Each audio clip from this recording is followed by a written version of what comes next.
april i Aarhus. Blæst, kulde, sne, ingen grønt. Og det ser ikke bedre ud foreløbig.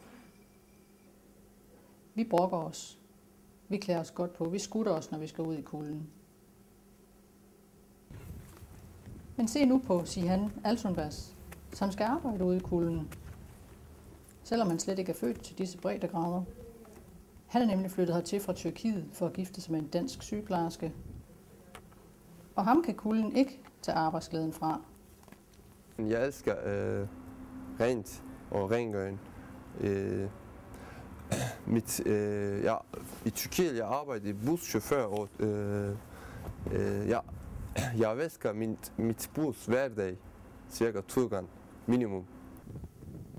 Det er jo ikke, fordi han ikke kan mærke den kulden. Koldeste for Danmark, jeg har set den.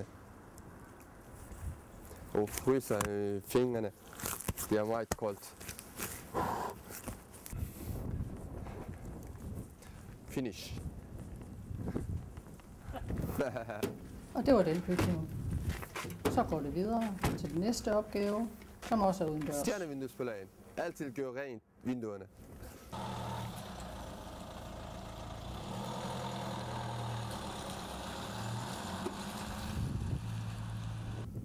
Og vi andre, der bare er sure over vejret, må vel se tiden an.